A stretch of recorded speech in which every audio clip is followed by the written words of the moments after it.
दरम्यान खासदार संजय दिना पाटलांबाबत अजूनही सस्पेन्स कायम आहे। संजय दिना पाटलांना आगामी लोकसभेसाठी उमेदवारीचं आश्वासन हवंय। ईशान्य मुंबई मतदारसंघामध्ये भाजपची मोठी ताकद आहे। ईशान्य मुंबईची जागा शिवसेनेला सोडण्याचं आश्वासन मिळणार की काय मिळणार? कारण आश्वासन न मिळालं संजय दिना पाटील ठाकरेंच्या बैठकीला जाण्याची शक्यता आहे। संजय दिना पाटलांच्या समोर भाजपचे मिहिर कोटेचा यांचं तगडं आव्हान आहे। आणि या सगळ्या संदर्भामध्ये अधिक माहिती जाणून घेऊयात। माझी सहकारी भाग्यश्री प्रधान आपल्या सोबत आहे। भाग्यश्री, आपण काल म्हणजे गेल्या काही 2-3 दिवसांपासून जो काय ऑपरेशन टायगरचा जो काही खेळ चाललेला आहे हा संपूर्ण महाराष्ट्रानं बघितला। काल तर असं आलेलं आहे की 6 खासदारांनी त्या पत्रावरती सह्या सुद्धा केलेल्या आहेत। मात्र एक बातमी अशी धडकते की त्यातल्या 2 खासदारांच्या सह्या नाहीयेत। त्यामधलं एक नाव होतं संजय दिना पाटील आणि दुसरं नाव होतं ओमराजे निंबाळकरांचं।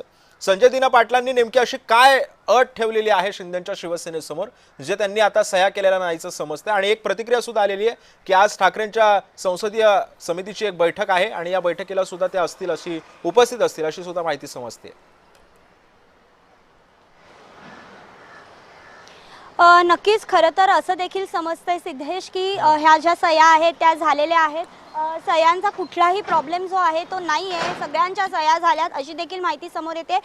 या सगळ्यामध्ये जेव्हा ही माहिती समोर आली त्यावेळी अचानक ओमराजे असतील, त्याचबरोबर संजय दिना पाटील असतील, त्यांनी असं सांगितलं की आमच्या सह्या आम्ही केलेल्या नाही आहेत। नेमकी कोणती अट ठेवली आहे ते आत्ता जस्ट सांगता येत नसलं तरी एक नक्की की आज दोघंही जी ठाकरेंनी ठेवलेली पत्रकार परिषद आहे किंवा जी बैठक आहे त्याच्यात ते येणार का हे बघणं महत्त्वाचं आहे। कारण व्हीप तर जारी केलेला आहे आणि मुळात म्हणजे जर आपण बघितलं तर 6ची संख्या जर असेल तर हे अत्यंत कठीण जाईल। कारण 7 म्हणजे 2/3 इतके खासदार असणं अपेक्षित आहे, तसा नियम आहे, संसदीय नियम आहे। आणि ते जर नसतील तर एक खासदार म्हणजे जर 6 खासदार असतील तर एक खासदारांची संख्या जी आहे ती कमी पडू शकते। आणि त्यातून जर ओमराजे असतील आणि संजय दिना पाटील असतील यांनी जर खरंच सह्या केल्या नसतील तर हे बघणं देखील महत्त्वाचं आहे। अधिकृतपणे काहीच समोर आलेलं नाहीये, कारण शिंदेच्या शिवसेनेने देखील जे पत्र ओम बिर्लांना दिलंय असं ते म्हणतात, ते पत्र कुठेही त्यांनी माध्यमांसमोर आणलेलं नाहीये, ना कुठे त्यांनी